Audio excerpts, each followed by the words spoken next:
শুভ সকাল বন্ধুরা,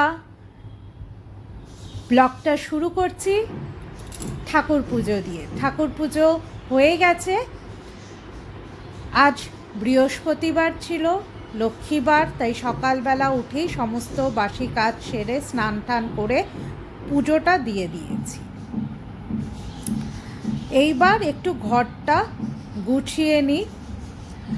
রান্নাবান্না মোটামুটি কমপ্লিট। হাজব্যান্ড অফিসে চলে গেছে, কারণ ও অফিসে যাওয়ার পরেই মোটামুটি আমার ক্যামেরার সামনে আসার সুযোগ হয়, তার আগে কোনো সুযোগ হয় না। আজকে ভেবেছি কাবারটা একটু পরিষ্কার করব, কারণ জামা কাপড়ে না একদম ঠুসে রয়েছে। তো ঠিক আছে, এইভাবেই কাজ করে যেতে হবে, এটাই জীবন। তো কাবারটা পরিষ্কার করে সমস্ত গাউনগুলো আজকে ঠিক করব, একদম প্যাকেট করে রেখে দেব। অনেক জায়গা নিয়ে নিচ্ছে এই সমস্ত গাউন। বেশিরভাগ গাউন, সমস্ত গাউন না, বেশিরভাগ গাউন কিন্তু ব্যাঙ্গালোর থেকেই কেনা।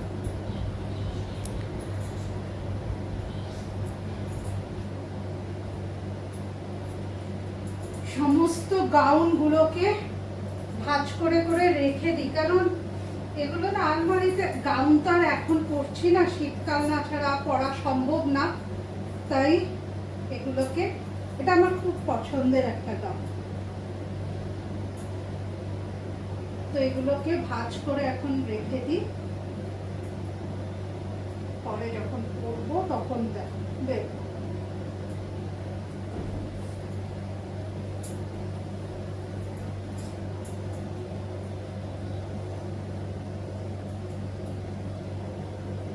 এই গাউনটা আমাকে আমার হাজবেন্ড কিনে দিয়েছিল ব্যাঙ্গালোর থেকে।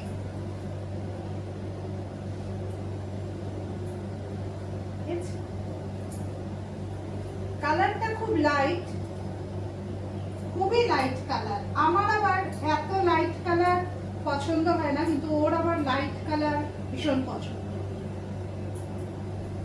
আমার কেন জানি মনে হয় লাইট কালারটাই আমার ভালো লাগে না, ডাল ডাল লাগে। তো যাই হোক, ওর পছন্দে কেনা।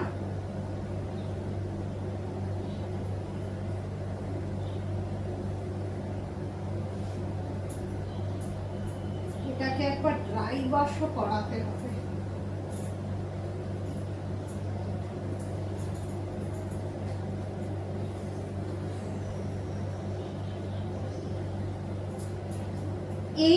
এটা না, এইটা কিন্তু একটা শাড়ি থেকে বানানো, শাড়ি দিয়ে বানানো।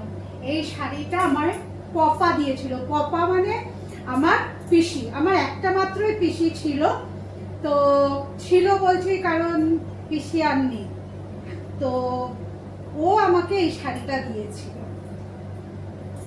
কোনো একটা পুজোয় হবে, এই শাড়িটা দিয়েছিল, তো এই শাড়িটা রয়ে গেছিল, তো ভাবলাম যে এটা দিয়ে একটা গাউন বানিয়ে। শাড়িটা অনেকটা বড় ছিল, অনেকটাই বড় ছিল। ভাবলাম তো একটা গাউন বানিয়ে নিই, কোনো না কোনো সময় পরা যায়।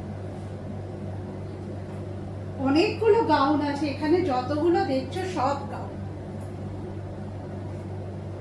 এই একটা, এটা, এগুলো এগুলো কেনা, এটা আমি ব্যাঙ্গালোর থেকে কিনেছি।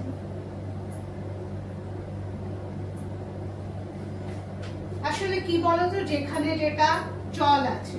ব্যাঙ্গালোরে যখন ছিলাম, ব্যাঙ্গালোরে তোমার যে সার্কেলটা ছিল, তারা সবাই মোটামুটি গাউন, জিন্স, টপ এগুলো পরে আমরা একটা ফ্রেন্ড সার্কেল ছিল, বেরোতাম, সব ঠিক ছিল। কিন্তু দিল্লির মতন জায়গায় সেরকম ফ্রেন্ড সার্কেলও নেই, আর সেরকম কেউ নেই যে গ্রুপ হবে। এই আরেকটা গাউন, এগুলো মানে হালকা ঠান্ডা পড়ে। ব্যাঙ্গালোরে যেমন হালকা ঠান্ডা সব সময় পরা যায়, কোনো অসুবিধা হয় না। দিল্লিতে পরা যায় না এখন, ওই ঠান্ডা আসবে আসবে এরকম ডিসেম্বর, নভেম্বর, ডিসেম্বর টাইমে এগুলো সব নামবে। তো এই ছিল, আর এইগুলো এক একটা ফ্রক ছিল।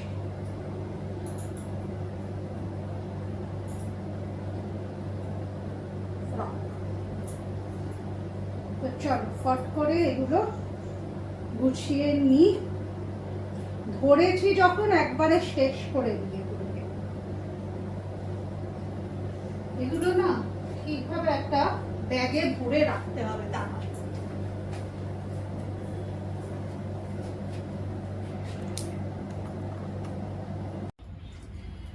চলো অনেকক্ষণ পরে আবার তোমাদের সামনে এলাম, বেলা অনেকটাই হয়ে গেছে, রান্নাটা বসিয়ে দিই। এখন করছি লাউ চিংড়ি, ঠিক আছে? আচ্ছা, ওপরে এই যে ক্যামেরাটা সেট করা, এটা আমার সেকেন্ড চ্যানেলের জন্য ভিডিও রেকর্ড হচ্ছে। ওটা আমার একটা কুকিং চ্যানেল আছে, তার জন্য ভিডিওটা রেকর্ড করছি, আর কিছু না। বাইরে বৃষ্টি অনবরত হয়েই চলেছে, ঝিরি ঝিরি ঝিরি ঝিরি করে।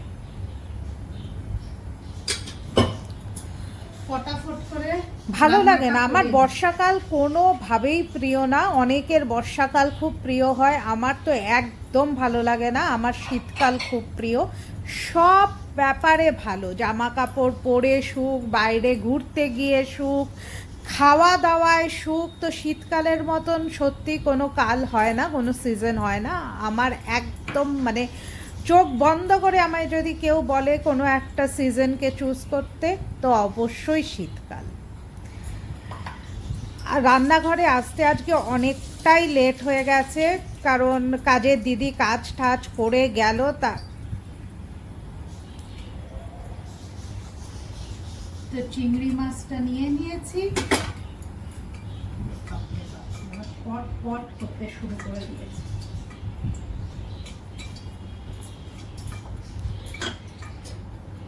লাউ চিংড়ি রান্না করছি, আগেই বললাম লাউ চিংড়িটা রান্না করে নিই,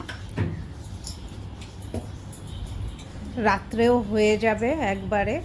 এখন প্রায় বেলা 1টা তো হবেই,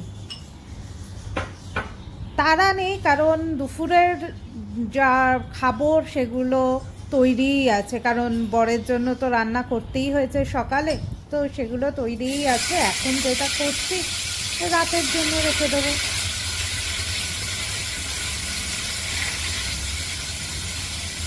এই নতুন কোনো কাপড় শুকাচ্ছে না, আর এক একটা করে নতুন কাপড় ভাঙলে এত মানে একদম বেলুনের মতন ফুলে রয়েছে কাপড়গুলো, কোনো বা ফস ফস ফস ফস করতে অসহ্য লাগছে, আমার অসহ্য লাগছে।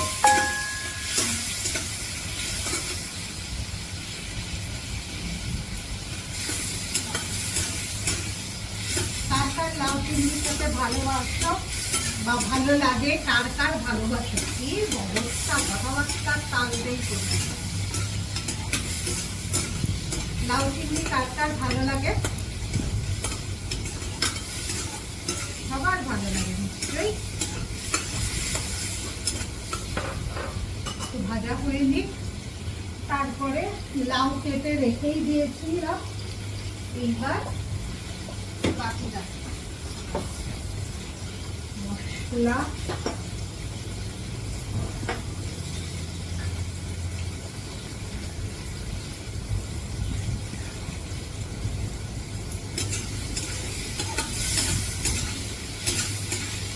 বরকে তো রান্না করে দিয়েই দিয়েছি, সকালে যতটুকু সম্ভব দিয়েছি। আসলে ইয়ে ছিল, অল্প একটু চিকেন ছিল, সেই দিয়ে গোলমরিচ চিকেন বানিয়েছিলাম।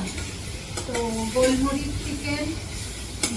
দিয়ে চিকেন করেছিলাম, সেই চিকেন দিয়ে দিয়েছি, ডাল, কাঁকরোল ভাজা আর চাটনি।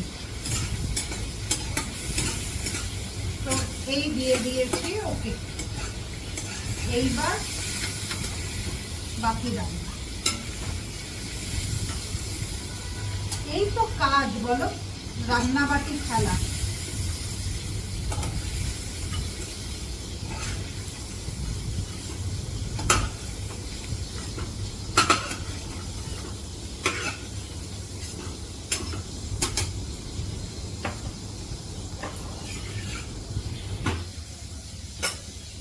রান্নাটা করে। চলো, বাইরে বৃষ্টি বৃষ্টি ওয়েদার, কিছু করার নেই, বৃষ্টি হয়েই চলেছে সমানে, টিপ টিপ টিপ টিপ বৃষ্টি, বিরক্তি লাগছে, কিচ্ছু শুকোচ্ছে না। বাইরে তো জামা কাপড় মেলাই যাচ্ছে না, ঘর ভেতরের ব্যালকানিতে দিলেও কি আর সেইভাবে শোকায়? তো কিছুই শোকাচ্ছে না। ঘরের দরজা বন্ধ করে রেখেছি কারণ এখানে এসিটা ছাড়বো, তাই বাইরে বৃষ্টি হলেও এসি ছাড়তেই হবে। ওইদিকে রান্না বসিয়ে দিয়েছি, দেখতেই পেলে রান্না বসিয়ে দিয়েছি। ওই দেখো কড়াইয়ে হচ্ছে, পি পি ও মাইক্রো ওভেনে কিছু একটা দিয়েছিলাম, সেটা হয়ে গেছে।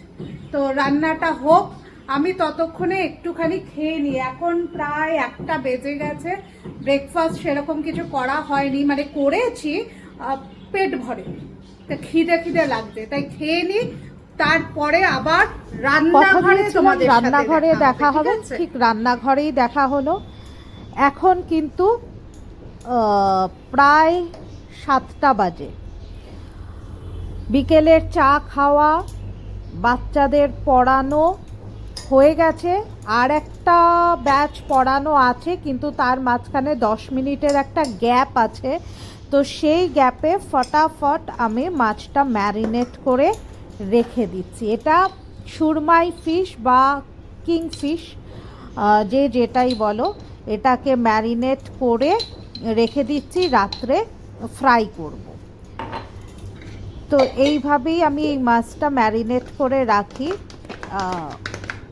এই মাছটা আমার ছেলে খুব ভালোবাসে, ওকে ছাড়া খাচ্ছি, একটু মা তো একটু মনে কষ্ট হয়, তাও ওর বাবা নিয়ে এসছে, তাই করতে হবে, ফেলে তো রাখা যায় না, তাই করছি। তবে খুব মনে পড়ে যায়, এইসব খেতে ইচ্ছা করে না, কিন্তু ছেলেও বকা দেয় যে আমি কি এখানে না খেয়ে আছি, তা না, কিন্তু কি করব বলো, ইচ্ছা করে না। যে জিনিসগুলো ভালো খায় ওখানে তো আর এইসব খেতে পায় না। তো যাই হোক, ওর বাবা নিয়ে এসছে, খেতে ইচ্ছা করেছে, তো বানিয়ে রাখি। কিছুই না, এটাকে আমি রসুন, আদা বাটা, লঙ্কা বাটা আর তেঁতুলের কাই দিয়ে ম্যারিনেট করে রেখে দিই। বেশ কিছুক্ষণ ম্যারিনেট করে রাখি, প্রায় যতক্ষণ রাখা যায় ততক্ষণ ভালো। আমি এটা প্রায় 10টার সময় ভেজেছি। তো ভাজাটাও অবশ্য এখনই তোমরা হয়তো দেখতে পাবে।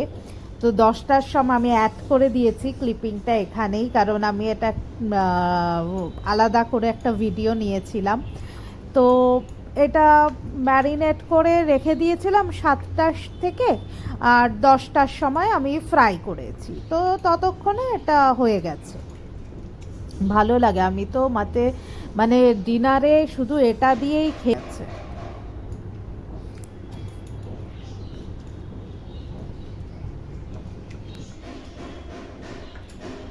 কথা দিয়েছিলাম তোমাদের রান্নাঘর থেকেই আবার ভিডিওটা শুরু করব, রান্নাঘর থেকেই ভিডিওটা শুরু করছি। খাওয়া দাওয়া সব কমপ্লিট। দেখো চালটাও ভিজিয়ে দিয়েছি, চাল ভেজানো হয়ে গেছে, ওটাকে এবার ঢেকে রাখতে হবে, আর সমস্ত কিছু পরিষ্কার একদম। চালটা এবার ঢেকে রাখি, সেটা দিয়ে আবার ঢাকা যাবে না।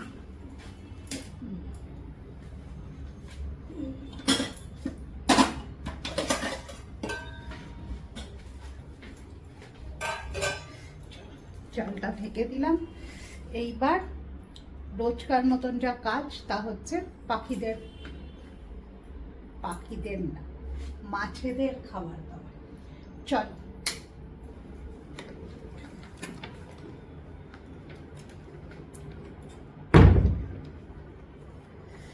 তো আজকের মতন ভিডিওটা এখানেই শেষ করছি।